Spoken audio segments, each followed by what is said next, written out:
This is the Ag Queen Podcast. This podcast explores the agriculture industry with the movers and shakers of those shaping it. Here's your host, Lori Boyer. What you're about to hear is a story of devastation of one of Nebraska's most destructive fires and the biggest fire in the state's history.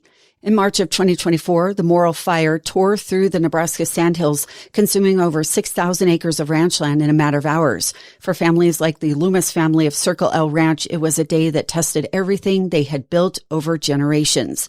Today, I sit down with Naomi Loomis, co-owner of Circle L Ranch, to hear her firsthand account of that terrifying day when flames raced towards her home, her livestock, and everything her family had worked for. It's a conversation about survival, community support, and the unshakable faith that has kept one ranching family standing when everything around them was burning. Naomi, as we get started here today, I want to learn more about Circle L Ranch. Tell me your story. Tell me the ranch's history. Okay. So my husband, this is his family's ranch. And so him and I married in 98. And then we ended up taking over roughly about 2002. His father had gotten cancer and decided that they needed to move closer to town just for doctor's appointments and such like that. So then at that time, we also added on to the ranch. So we took over the ranch. And then we also added a pretty good chunk of land also when we took it over. So that's kind of how that started. And then we've raised 4 kids on the ranch. So we have oldest son is named Cade, and he's married, and he is a John Deere mechanic at 21st Century. And then our second child is named Kason, and he's a wildland firefighter and is stationed out of Buffalo. And then we have twins, Riata and Ryder, that are freshmen in high school. So we've definitely added more, the next generation of Circle L kids, and they all have an interest in Circle L, meaning they all own cattle. They're all very active in our everyday activity. So that's fun too. Fantastic. Yeah. Yeah. Do you just have cattle, or do you have other livestock? We have a few horses that we do have a stud that we breed a few mares to. That's just kind of like a hobby. That's not necessarily a profit making side. And then we have a few boar goats that run around, mostly for weed control. And then that's it. But yes, mother cows is our top for sure. Okay. And what breed? We run Angus, mostly, I would just say mostly Angus. So mostly black. And how many acres, or do you know off the top of your head, about how many acres does your entire ranch encompass? We're just over 6,000 acres. We're talking here today about the recent Morril fire that came through. Naomi, talk to me about what happened. So another little tidbit about us is that we own the AA feeds in Bridgeport. So on Thursday morning, just like a normal day, my husband was, stays home, and we're actually actively calving. And so the kids and I head to town, for them to go to school. And then, of course, for me to work at the feed store. My son that works at 21st Century in Bridgeport, his co-worker also serves on the volunteer Bridgeport Fire Department. And at the time the call came in, which was like roughly 1, I don't know what exactly the time would have been, like 1 or 1:30. Of course, then that page came over through the shop that he could listen to.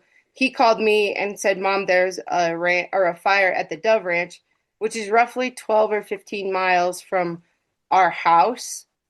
And so I said, "Okay, Cade, let me know if it gets worse or what happens." And not too soon after that, he called me back, and he's like, "Mom, they're already requesting mutual aid," which that, if a bridge, if one fire department is calling for mutual aid, that's a pretty good guess that they need more help than just one fire department. And then at that time, he also had called his dad, and which he was sitting down for lunch. But anyway, they met up at the beginning of the fire and started fighting it. And I don't know, about that time also, I decided I should head home as well. So I gathered up the kids and we started heading this way to the fire. And my side of the story is like I was stuck on the south side of this fire because at that time when I had come up here, the fire was so bad it was actually burning a big tree row and the schoolhouse, which you probably seen the picture with that the boys put the flag up on the schoolhouse. That they would not let me through the fire line, so the kids and I helped one of our neighbors like get some cows out of the way of the fire, and we kind of just diddle farted around on that south side of the fire for a little bit. So let's go to the north side, which is where my husband and Cade were. They could see that this fire was moving faster than like faster than the pickup honestly could go, and they beelined it back over to the ranch. And at that time, our ranch was actively on fire. All the trees were on fire. All the corrals were on fire. All our hay was on fire. And there was nobody here. So, and our electricity was down just because the power lines or power company had shut down the lines. Oh, yeah. So he climbed the tallest hill that you could get some service and called me on. So I was still on the south side of the fire line and said, Mom, please get some fire trucks and have them escort you in so you guys can come help us fight, this fire. And so at that time, I did grab a couple trucks and they escorted us in, just to start getting some of the trees knocked out in the corrals so the animals didn't all burn. So that's how my Thursday afternoon went. And then, of course, into the night, we stayed vigil about still trying to keep everything put out. The wind kept switching, as everybody knows that. And so, yeah, just, trying to stay vigil, just keep the fire from me, hitting our house and our barns. Could your husband and your sons see it from where they were at, that it was burning on your property and what it was burning? No, it was so dusty. Between the dust and the fire and the wind, I mean, you couldn't see. When I got here with the fire trucks, there was like tumbleweeds that were on fire that were rolling through, and they were hitting the top of the trees and catching the top of our trees on fire. So then, of course, the bottom wasn't burning, but the tops of the trees were. So that's how fast and how tall, a tumbleweed could go, which caused a lot of damage around our place just because the tops were on fire, but not necessarily the bottoms. So yeah, even when we got escorted in, everything was still actively on fire, like tree rows and stuff. And you couldn't see. There was no way. Was it hard to breathe? Honestly, in the moment when your adrenaline is pumping so high, I can't even tell you if I thought I was going to die or not. Not that it was that. No, I don't know. I can't answer that exactly true. It was just hard. When you were on the south side and your husband was on the north side, you had communication with him, right? No, you didn't have no cell phone communication or anything. So this might be an obvious question, but I'm going to ask it anyway because I'm putting myself in your shoes. Sure. You didn't know that your family members were all safe at that point? No. I mean, I just give God that, all the glory that he, wraps his arms around our family and, keeps us. I mean, our faith for sure through all of this, because even pulling into the yard, and actively seeing your place on fire, but yet your house and all your barns, and are still upright. I mean, that's faith. That's like God in control when nobody is here. And that we did, did I have trust, did I fear a little bit about Cade and Cody? It's really hard to tell because we've had fires out here, right? And your instincts just kick in. So honestly, I think our adrenaline was just pumping so much and it was just so overwhelming that we were just like, we got to get this fire out. We got to get it done right now. And, of course, saving our animals was a big priority just to try to, see what that looked like. And honestly, we couldn't even assess our animals, most of them, until Friday morning when light came. Then we could really see, what was going on. Mm-hmm. And so you mentioned that the corrals and things were on fire and there was nobody out there at that point. So did neighbors chip in? Did people come out and, try to help before all the emergency personnel got there? Yes. That's the good news about living in such a small, supportive community is like our neighbors to the north, which the fire line from like here north goes, it's probably 6, maybe 8 miles north if you go from our house, to the north side of this fire. But if you go just a little bit west, like down the road, it only honestly stops like a half a mile. So I mean, the fire just does some weird things. And then that fire that went north, it came back on us on Friday afternoon. So um, the neighbors to the north, they had heard about it. I had actually texted a couple of them, like when I left Bridgeport, and was like, "Hey, there is a fire at the Dove," and they're got in their rigs, and so they actually came. They actually showed up before I did with the fire uh, trucks. And I think, just because they knew too that it was all on fire that they could see. So they were chipping in and for sure saving. I know we had to chop it down, but a big tree like right outside my son's window, right by the propane tank, that tree was actively on fire. And how the propane tank didn't blow was pretty much God, because the lines are black, but it did not bust. And those our neighbors were actively, trying to put that fire out. So yes, for sure, the neighbors were a great help. Wow. How many head of cattle did you end up losing, or did you lose any? We lost like roughly 10 head of baby calves that, quite frankly, are just like there's not much left of them. So like almost like a cremate, situation. Um, as far as mother cows, we didn't lose any mother cows, but we have a lot of burned bags that those cows will probably have to be sold just because their bags are so bad. And then we did lose a horse, and other than that, everything's just a little bit scorched. Naomi, I know you said God kept your house from burning. Was there any water around it or anything like that at that time?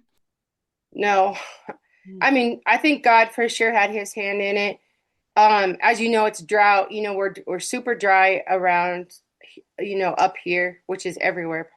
Um, we had actually this fall had torn down a couple old buildings that were actually on the west side of our house, that were falling down, in like old barnwood.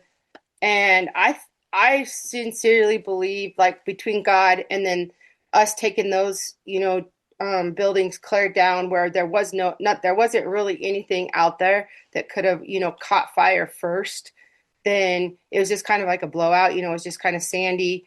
Of course, we haven't had any moisture, so there was no grass.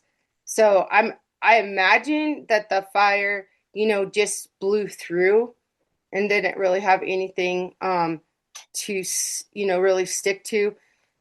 On the west side, like where the corrals, like where the fire would have hit probably first, we have our goats in there, and that was actively on fire, and their pen was on fire, and they were just huddled in a circle.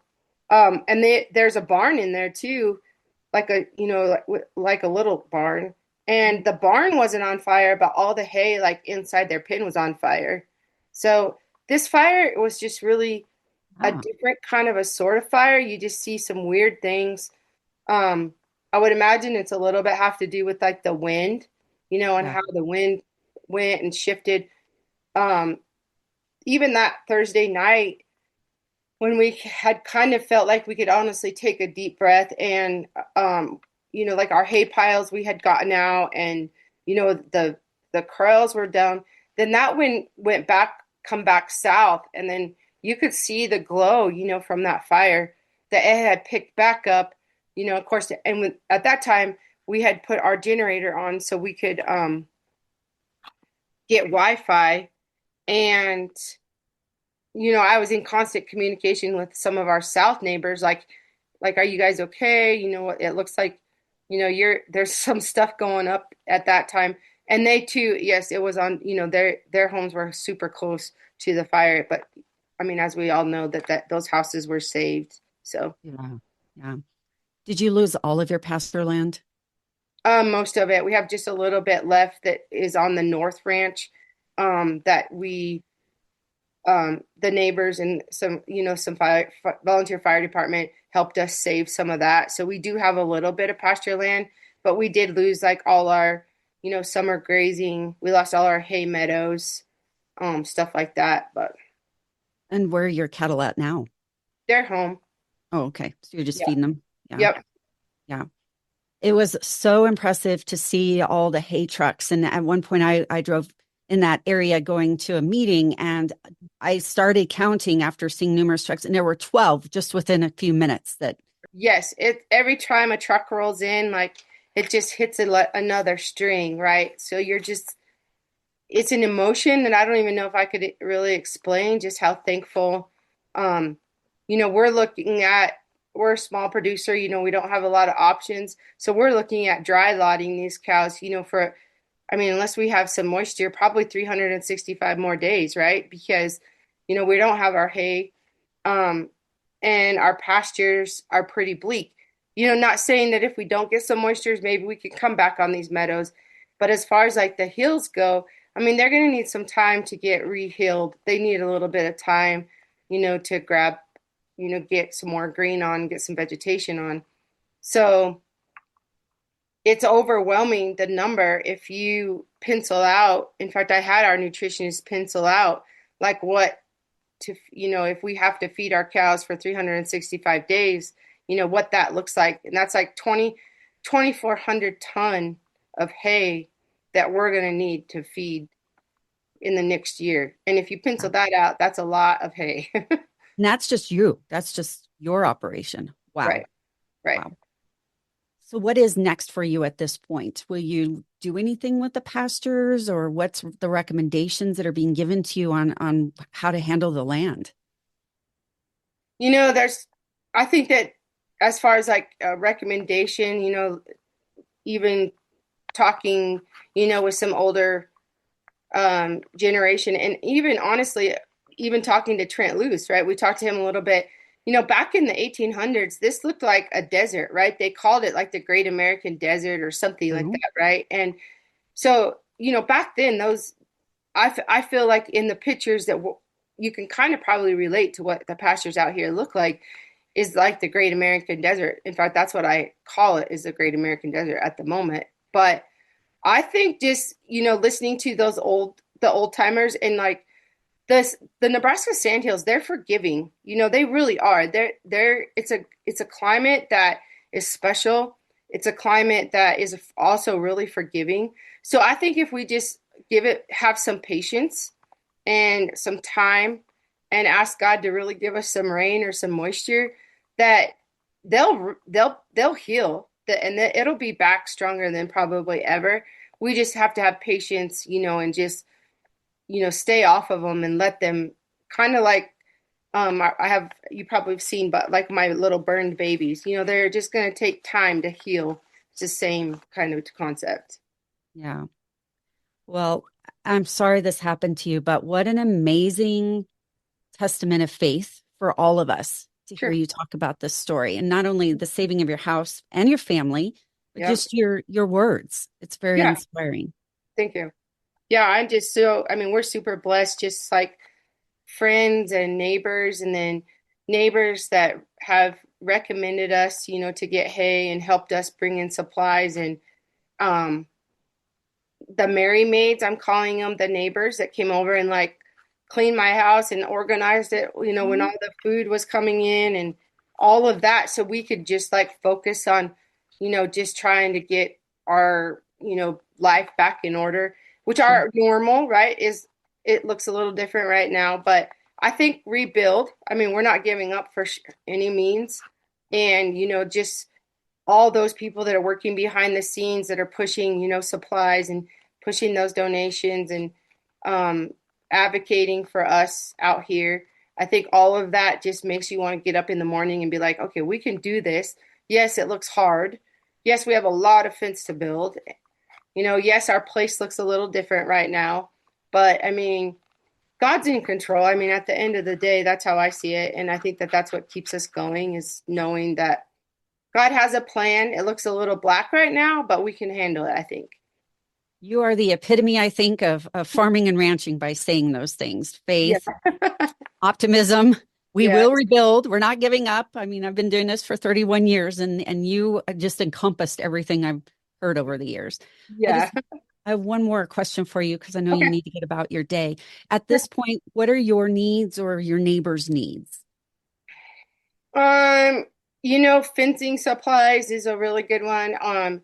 We're looking at maybe doing a little, or doing something a little different in our corrals, so they need rebuilt. So honestly, just supplies, or we really also our side by side burned up. So I'm really looking into that, like trying to see if we can maybe afford to do that. But honestly, like fencing, we're still looking, hay for sure.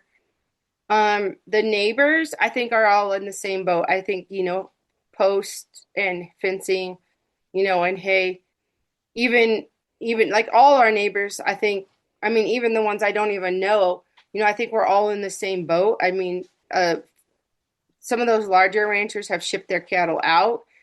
I think that is awesome. That's a great way of just giving their land some rest. We just aren't going to be able to do that. But yeah, I think if I keep telling people, they keep saying, Naomi, what do you need? Right. And I keep telling people, well, what's in your heart to give? Right. Because God puts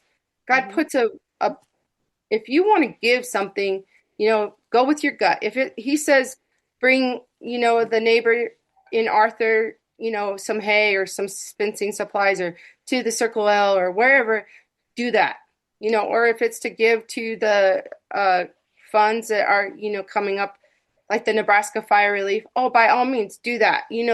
Just go with your heart. I think well, I know we are all ranchers. We all have kind of a hard head. We don't really like to accept help. But I think that if it's in your heart that you want to give, right, and whatever that looks like, by all means, do that. Right. I agree with you. The money or whatever donation people make will get to where it needs to be. Yes, I agree. I have been telling people a lot, like, what do you need? And I always tell them, actually, I probably need a lot, but just go with your gut. Like, do what God is telling you and driving you to do, and it will be perfect. Naomi, thank you so much for joining me. God bless you, your family, your neighbors, all the responders.